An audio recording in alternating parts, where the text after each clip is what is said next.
Je vous salue dans le précieux nom de notre Seigneur Jésus-Christ. Je suis le révérend Kachipe Noël Kodjo, président fondateur de l'Église évangélique pour la délivrance, la bénédiction et le salut en Jésus-Christ, en abrégé EEDBS-JC. Aujourd'hui, je vais traiter avec vous un thème très important qui s'intitule comme suite. Pourquoi certains chrétiens ne pourront jamais réaliser leur destinée? Pourquoi certains chrétiens ne pourront jamais réaliser leur destinée? Je sais que dire que certains chrétiens ne pourront jamais réaliser leur destinée peut sembler être scandaleux pour certaines personnes. Mais si vous suivez attentivement l'enseignement que nous allons donner, vous allez bien comprendre et vous serez d'accord avec moi que certains chrétiens, malgré leur degré de spiritualité, ne pourront jamais réaliser leur destinée. Parlant de destinée, vous devez comprendre que c'est ce que Dieu a rédigé pour chaque être humain avant qu'il ne vienne sur la terre ici. Et qu'est-ce qu'il faut savoir avant de continuer? Cette destinée dont je parle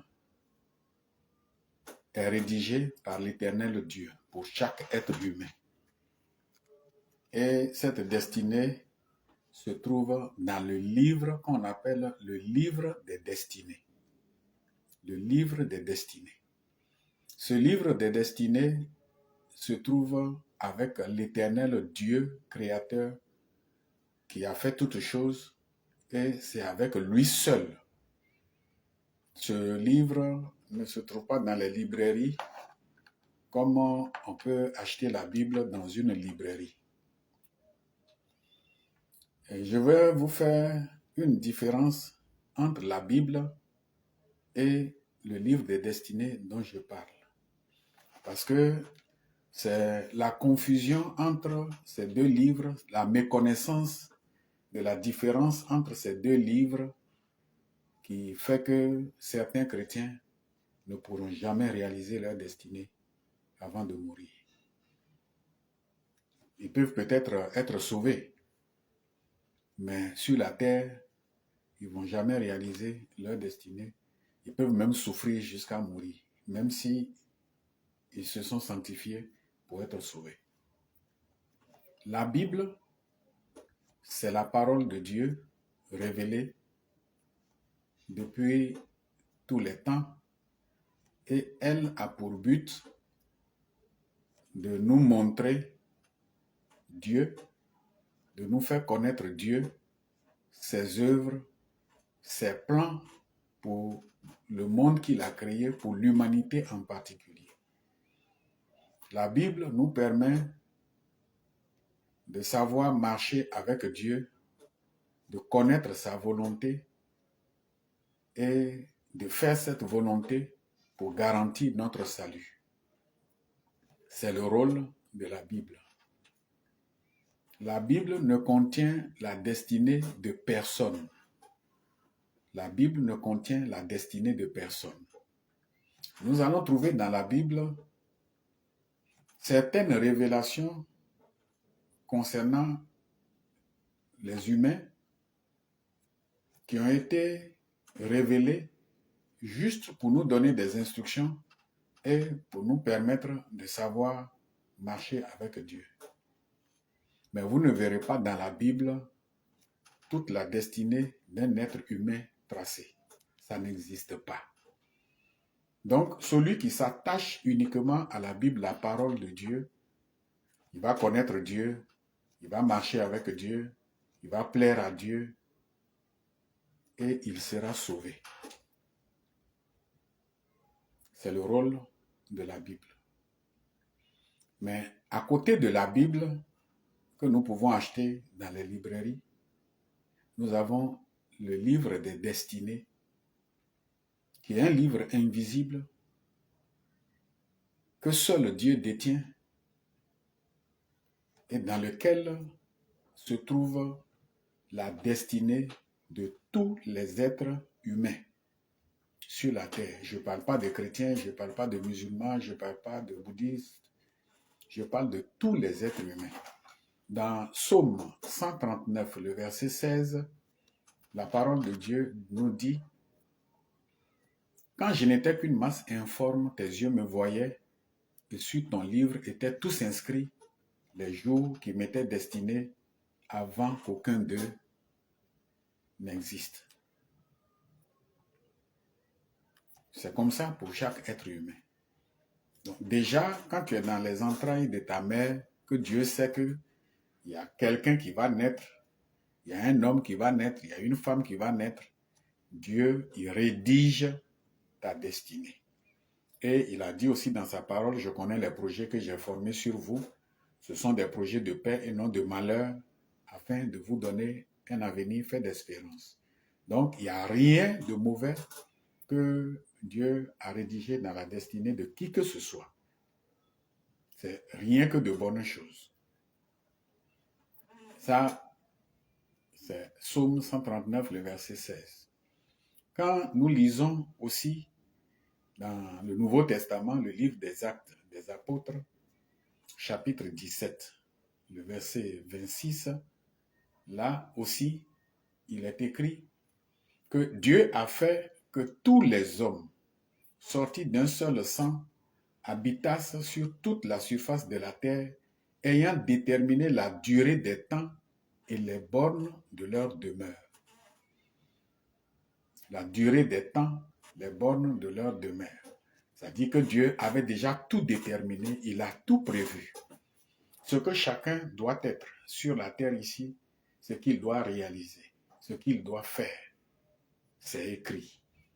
Donc, que tu sois chrétien, que tu sois païen, il ne faut pas penser que, bon, Dieu va se lever un matin comme ça et puis il dit, bon, qu'est-ce que je peux faire pour lui aujourd'hui? Bon, je vais faire telle chose. C'est pas comme ça se passe. Tout est tracé par Dieu, tout est planifié par Dieu. Donc, il est question de faire la différence entre la Bible que nous tenons dans la main, qui nous montre le chemin qui mène à Dieu, le chemin du salut, et puis le livre des destinées que nous ne détenons pas, que personne ne détient si ce n'est Dieu lui-même.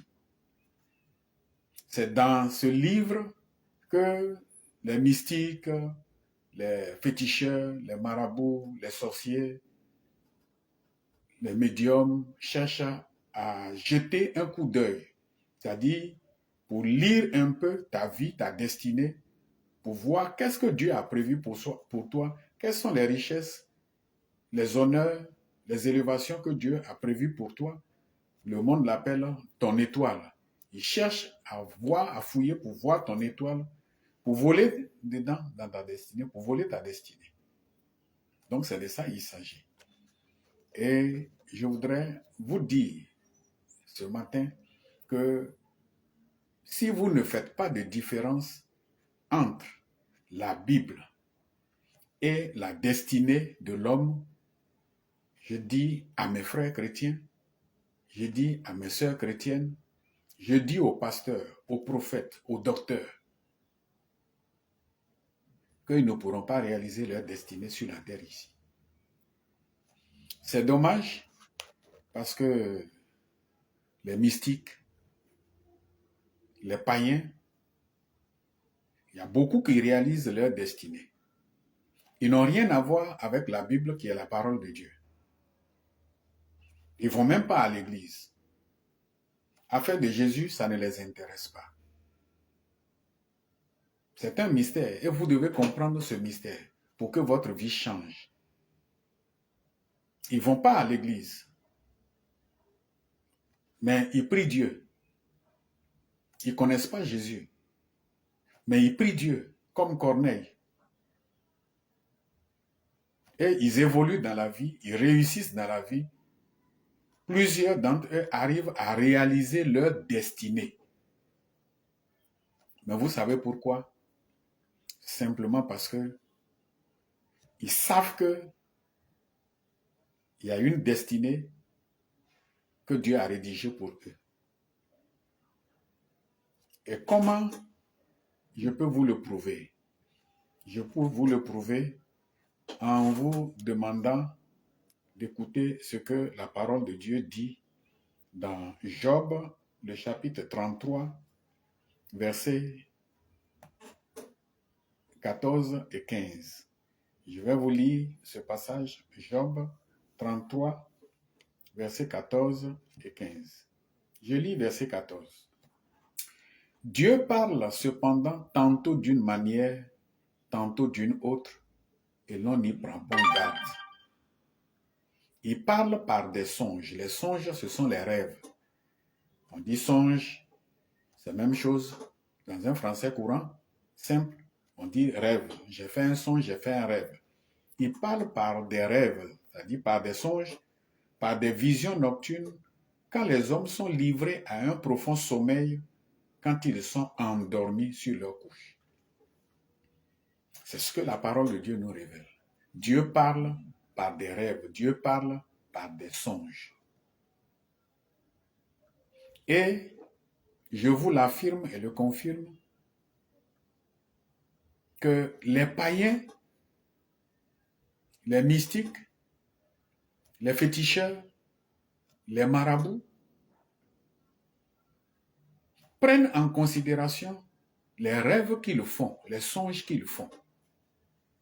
C'est pourquoi généralement, vous allez trouver partout, dans toutes les nations, que des païens, quand ils font des rêves, ce que les chrétiens appellent cauchemars, ils font des rêves terribles, des rêves bizarres, ils se lèvent pour aller chez le devin, pour aller chez le marabout, pour aller chez le féticheur, pour faire quoi? Pour aller consulter. Parce qu'ils savent que ce rêve qu'ils venaient de faire là, c'est un message que Dieu est en train de leur donner. Et ce n'est pas une question d'être chrétien ou d'être païen, mais tous les êtres humains sont des créatures de Dieu. Tous les êtres humains sont des créatures de Dieu. Donc Dieu assiste eux tous. C'est pourquoi dans le livre de Matthieu, l'évangile de Matthieu, Dieu a dit, mais moi je fais pleuvoir sur les bons et sur les mauvais.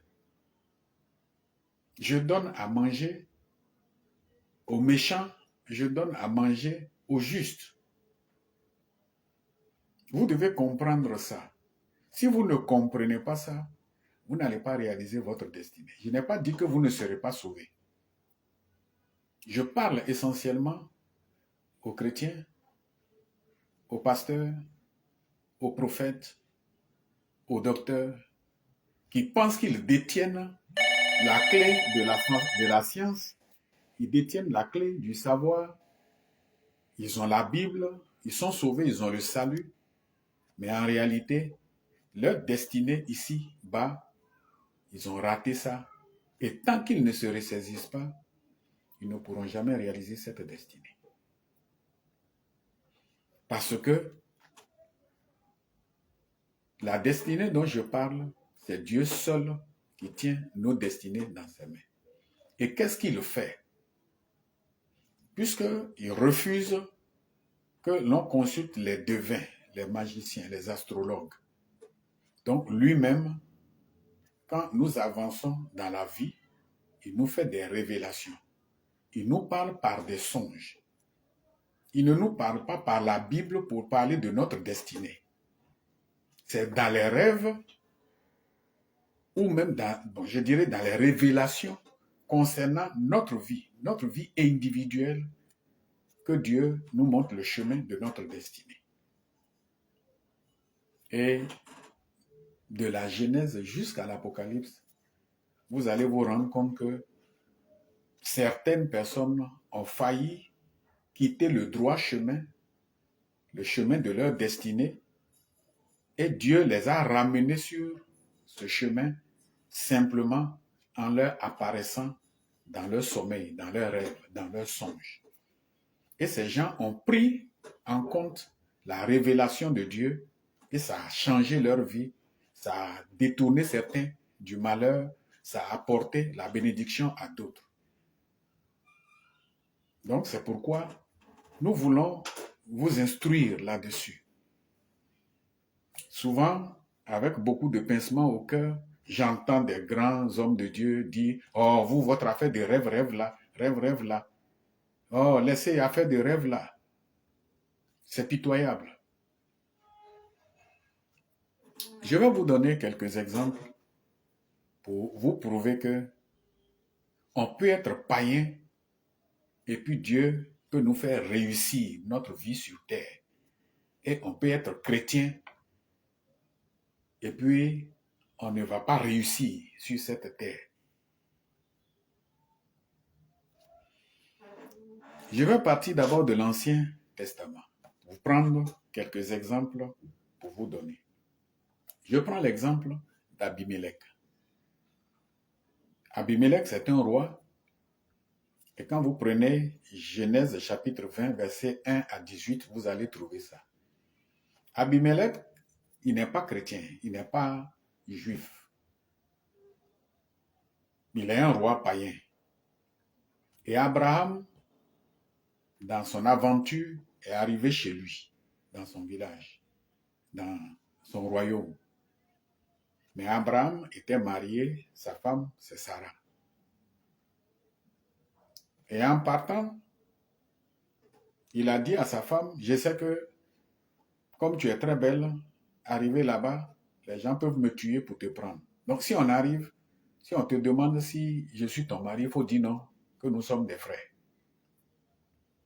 Et c'est ce qui s'est passé. Donc arrivé là-bas à Guéra,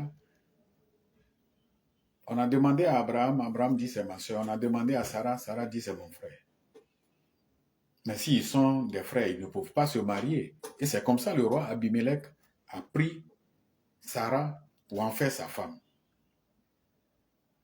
Maintenant, Abraham ne pouvait plus rien dire. Mais il en souffrait.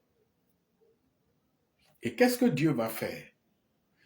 C'est dans le rêve que Dieu est allé trouver ce roi Abimelech pour lui dire, la femme qui est couchée à côté de toi là a un mari. Le monsieur qui t'a dit que c'est sa sœur là, il ne t'a pas dit la vérité. Sinon, c'est lui qui est le mari de la femme. Donc, il faut rendre la femme à son mari. Et Abimelech a dit à Dieu, non, il m'a dit que c'est sa sœur. Dieu a dit, non, c'est bon, il faut laisser ça. Je t'ai dit, c'est pas sa sœur, c'est son mari.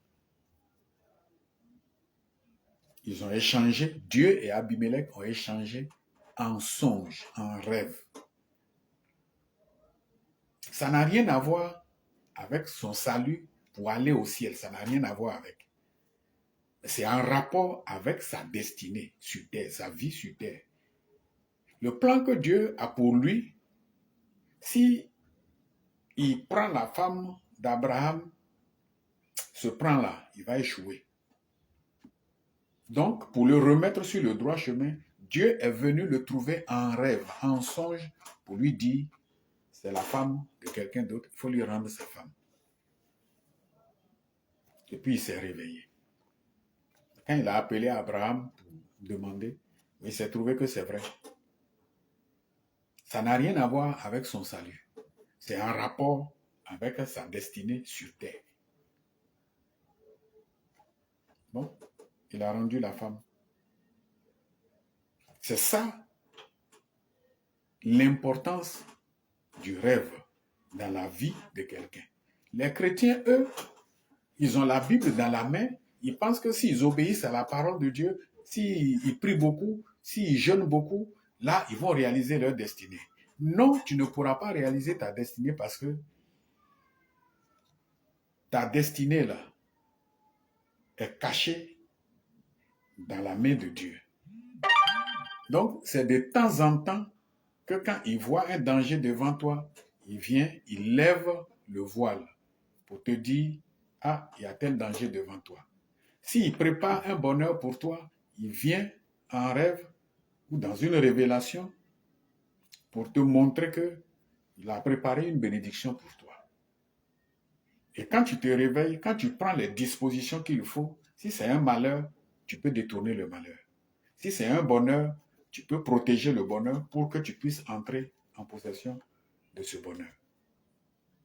Je voudrais exhorter nos bien-aimés frères et sœurs en Christ. Ceux qui prétendent être des grands hommes de Dieu, je voudrais exhorter chacun à prendre en considération ce que la Bible appelle les rêves, les songes. Même Dieu, quand il parlait à Marie et à Aaron, il leur a dit quoi? Il dit, mais Moïse, vous savez qui il est pour moi? Moi, je parle avec lui bouche à bouche. Je me révèle à lui.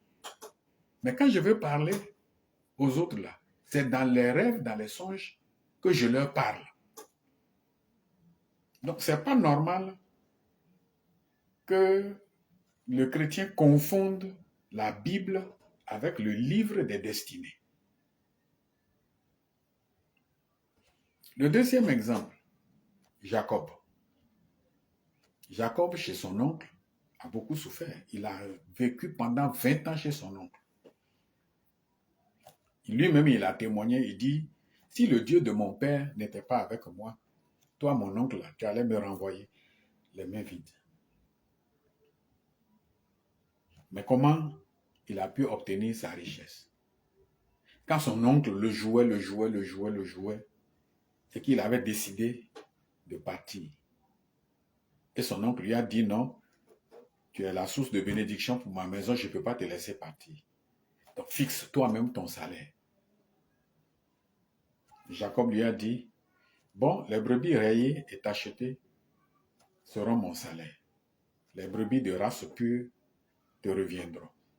Et puis Laban a trié tout ce qui est rayé, tacheté, et il lui a donné des brebis pures, c'est-à-dire d'une seule couleur, bon, à paître.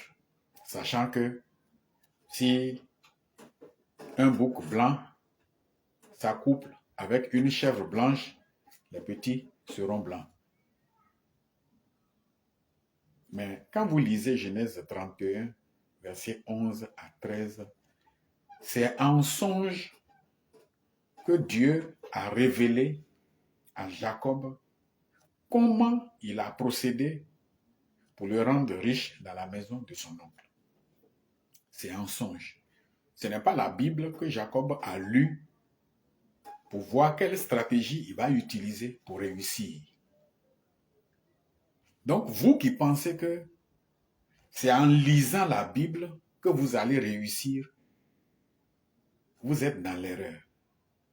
Vous allez réussir, mais il y a quelque chose que vous ne comprenez pas.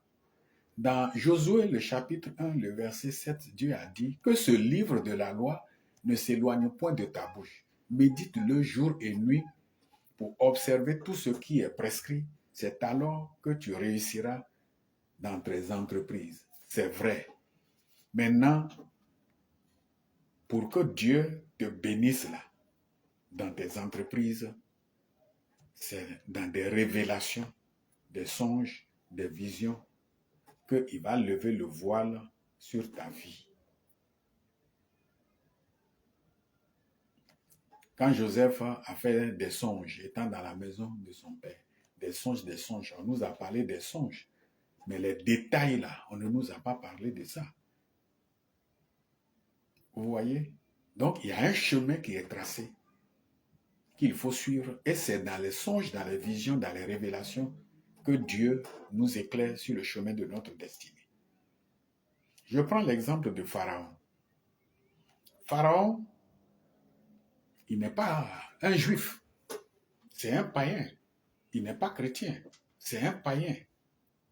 Mais il est roi. Un pharaon, c'est un roi. Le roi d'Égypte. qui tient en main la vie des milliers de personnes. Mais ce n'est pas parce qu'il n'est pas juif, il n'est pas chrétien,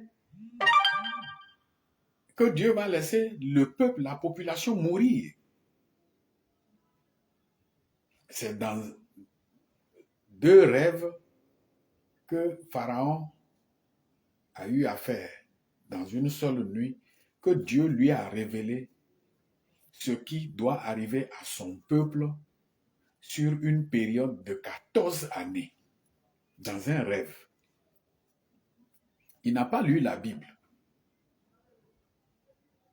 Est-ce que vous me comprenez? Pharaon n'a pas lu la Bible, il est païen. Mais il tient la destinée, la vie de toute une nation en main. Il faut que Dieu lui parle. Il faut que Dieu lui dise le danger qui menace la population, la nation qu'il dirige. Mais Dieu va passer où pour aller lui parler? C'est dans un songe que Dieu est passé pour lui parler. Quand vous prenez Genèse 41, versets 15 à 25, vous allez le découvrir. Vous savez, vous ne pouvez pas réussir parce que vous croyez que le fait d'être chrétien vous donne l'obligation de réussir. Je vous dis, ce n'est pas vrai. Ce n'est pas vrai. Vous allez lire la Bible, de la Genèse à l'Apocalypse. Vous allez voir comment il faut marcher avec Dieu. Mais les bénédictions que Dieu a prévues pour toi là, que tu vas réaliser, ta femme va réaliser, chacun de tes enfants va réaliser sa destinée. Est-ce que ces destinées sont communes? Ce n'est pas parce que les enfants là sont nés de toi que vous avez la même destinée. Ta femme et toi, vous n'avez pas la même destinée. Vous êtes venus vous marier. Elle a sa destinée que Dieu a rédigée. Toi, tu as ta destinée que Dieu a rédigée. Vos enfants qui sont sortis de vous, chaque enfant a sa destinée que Dieu a rédigée. Ce n'est pas dans la Bible que ça se trouve. Maintenant, quand tu es chrétien et que tu marches selon la volonté de Dieu, toi, tu as le plus grand privilège de recevoir les révélations de Dieu. Il éclaire ton chemin pour que toi, tu ne te trompes pas. Ce n'est pas la même chose pour les païens. Mais les païens, eux, ils savent, ils comprennent. Donc, ne pensez pas que c'est parce qu'ils sont païens que Dieu ne leur parle pas. Dieu leur parle. Et eux, ils savent écouter Dieu. Ils savent écouter Dieu. Mais les chrétiens ne savent pas écouter Dieu. Ils ont des grosses Bibles sous leurs aisselles. C'est eux qui sont les grands prédicateurs dans l'église. Et ils sont les plus pauvres. Les plus pauvres. Les plus malheureux. Dans les quartiers, c'est eux qui se lamentent. Et le païen ne se lamente pas autant que le chrétien. Donc, chacun doit revoir sa position. La Bible, ce n'est pas le livre des destinées.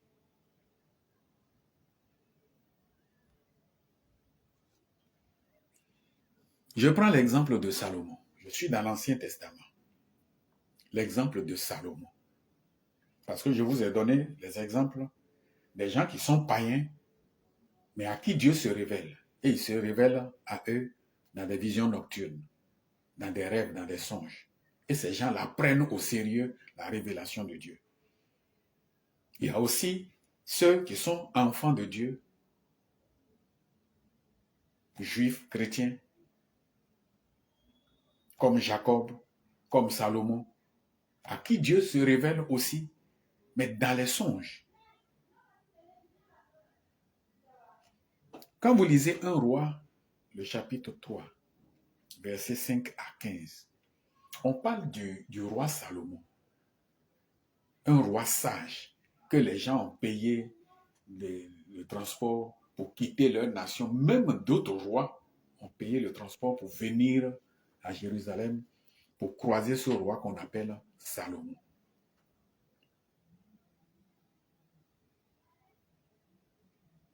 Mais comment Salomon est devenu le roi le plus sage que tout le monde devait consulter. C'est dans un songe, un rêve, que Dieu lui est apparu. C'est là-bas tout a été dit, planifié. Et puis quand Salomon s'est réveillé, dès qu'il est arrivé à Jérusalem, il est allé faire un culte d'action de grâce à Dieu pour lui dire merci parce que ce que Dieu lui a montré en rêve là, il sait que Dieu va le faire. Voilà comment Salomon est devenu grand roi. Donc, il est important que on cesse de minimiser les rêves que nous faisons. Quand quelqu'un s'en va se coucher, il ne dit pas « je m'en vais rêver ». Je m'en vais faire un songe. Que ce soit ce que vous considérez comme bon songe, mauvais songe, mais il n'y a pas quelqu'un qui s'en va se coucher pour dire « je m'en vais rêver ». Tu t'en vas te coucher pour dormir. Si la grâce de Dieu te réveille le lendemain, tu dis gloire à Dieu. Et puis Dieu se promène et il vient nous croiser dans nos rêves pour qu'il puisse éclairer le chemin de notre destinée. Il ne va pas te montrer ce que tu vas être demain, après-demain, 2 ans, 5 ans, 10 ans, non. Mais quand tu évolues, quand il y a un obstacle qui voit devant toi, il se présente à toi en rêve et puis il t'avertit. Quand toi tu te réveilles, tu sais ce que tu dois faire. Ce n'est pas que dans l'Ancien Testament que Dieu a parlé aux gens. Dans le Nouveau Testament, les exemples sont légion. Dans Matthieu, le chapitre 1, verset 20, on nous parle là de la fiancée de Marie, qui est la mère de Jésus. Ils étaient fiancés, et puis il a constaté que la jeune fille est enceinte. Or, ils ne sont jamais allés ensemble. Donc pour lui, c'est que la fille a commis l'infamie, a commis l'impudicité. Donc il cherchait secrètement dans son cœur comment faire pour se débarrasser d'elle, pour ne plus faire le mariage. Il ne veut pas l'humilier, mais il sait qu'il ne peut plus la prendre en mariage. C'est pendant qu'il réfléchissait à quelle stratégie il faut utiliser que Dieu est venu le trouver la nuit pour se révéler à lui. Pour dire non, la grossesse que tu vois sur la femme là, ce n'est pas une grossesse qui émane d'un acte d'impudicité. C'est moi, j'ai occasionné ça. C'est par la puissance du Saint-Esprit qu'elle est devenue enceinte. Donc, il ne faut pas te séparer d'elle. Mais quand Joseph s'est réveillé, il n'y a plus de doute, il n'y a plus d'hésitation, il n'y a plus de discussion. C'est comme ça que les choses ont évolué. Est-ce que c'est la Bible que Joseph a lue pour connaître ça? Ce n'est pas la Bible qu'il a lue. C'est dans le rêve que Dieu est venu lui parler. Depuis que toi tu es né, tout petit, que toi tu as commencé par faire des rêves, jusqu'aujourd'hui, tu as 30 ans, 35 ans, 40 ans, 50 ans, 60 ans. Donc tu t'imagines que tous ces rêves-là que tu fais là, c'est zéro quoi.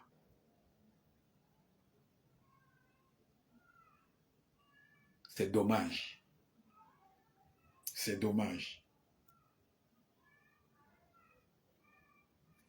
Dieu est venu en songe pour dire à Joseph, il ne faut pas te séparer de Marie. Mais ça n'a rien à voir avec le salut de Joseph. Ce n'est pas pour que Joseph soit sauvé. C'est pour protéger la vie de l'enfant Jésus. Je ne te demande pas si tu es d'accord. Je t'explique pour que tu comprennes parce que tu ne connais pas.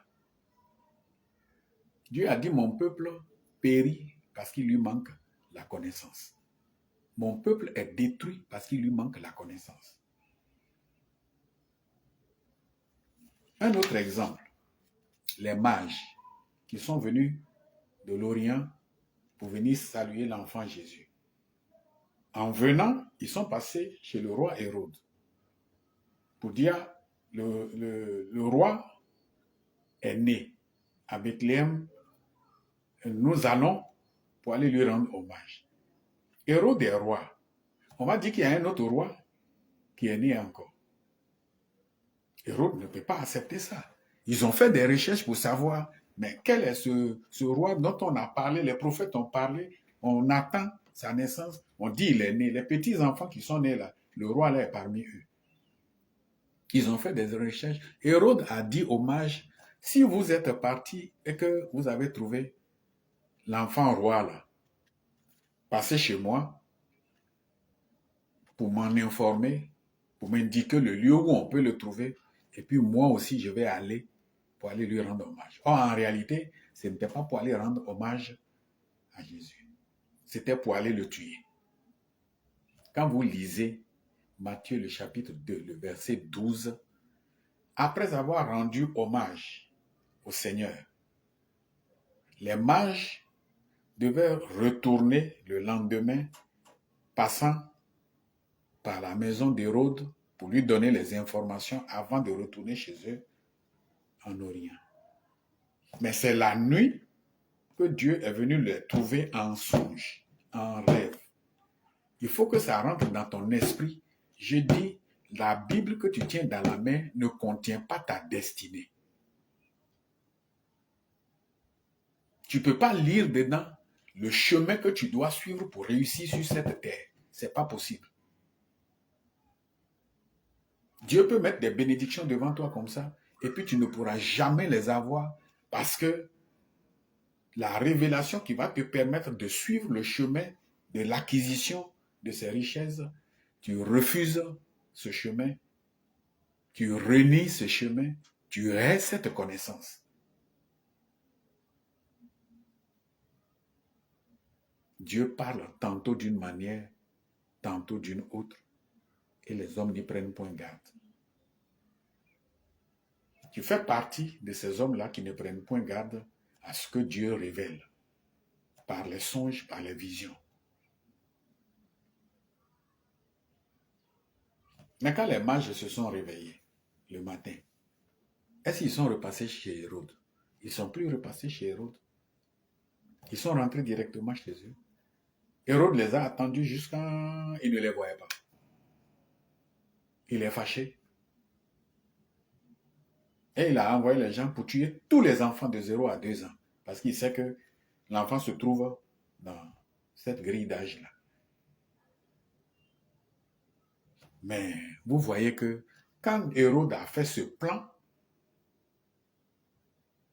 sachant que s'il a tué tous les enfants de 0 à 2 ans, il est sûr d'avoir tué le Messie, l'enfant Jésus. Qu'est-ce que Dieu a fait? Joseph dormait. Quand la nuit, Dieu est venu lui dire, Hérode cherche à tuer cet enfant. Hérode cherche à tuer cet enfant. Lève-toi, prends l'enfant et sa mère, et puis fuis en Égypte. Et restez-y jusqu'à ce que je vous dise de revenir. Il n'y a pas plus sourd que celui qui ne veut pas entendre. Et c'est ce que vous êtes dans les églises. Et quand ça ne va pas chez vous, c'est les pasteurs vous accuser, c'est Dieu vous accuser. Ton pasteur lui-même là, il fait des rêves, il ne cherche pas à comprendre. C'est pour toi là, il va chercher à ce que tu comprennes. Pourquoi on peut être aussi ignorant que ça? Mais la Bible a fait quoi dans ta main? C'est la Bible qui révèle tout ce que je suis en train de te dire. Tu lis quelle partie de la Bible et tu la comprends comment? Mais quand Joseph s'est levé, il a pris l'enfant Jésus, il a pris Marie avant le jour. Ils ont traversé, ils sont arrivés en Égypte. Et c'est derrière eux que Hérode a massacré tous les enfants. C'est ça, le sens des songes et des rêves.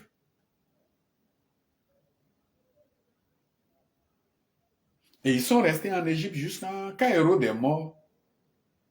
C'est Dieu qui est allé encore en Égypte pour les trouver. Et puis il a dit en songe à Joseph, ceux qui en voulaient à la vie de l'enfant là, ils sont tous morts. Maintenant, prends l'enfant et sa mère, revenez en Israël. Est-ce que vous voyez un peu?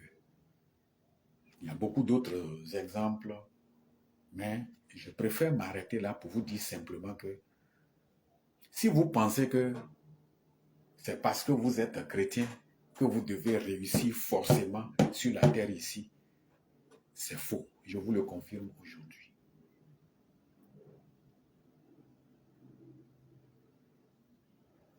Et pire encore, ceux mêmes qui traînent dans l'église et qui ne sont pas véritablement chrétiens, que leur obscurité des ténèbres est encore plus profonde. Leur salut est d'abord hypothéqué, et puis leur destinée terrestre, on n'en parlera même pas.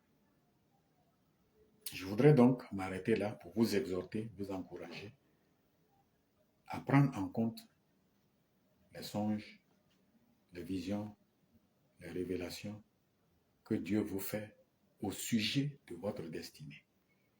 La question du salut est différente. Si vous avez des préoccupations, nous sommes à votre disposition pour vous aider, pour vous instruire, pour répondre à vos questions, pour que vous soyez mieux éclairés. Prochainement, nous parlerons de l'interprétation des rêves. Parce que le tout ne suffit pas de rêver, il faut chercher à savoir qu'est-ce que Dieu veut me dire en réalité. Et là encore, il y a beaucoup de problèmes. Que Dieu soit avec vous. À la prochaine.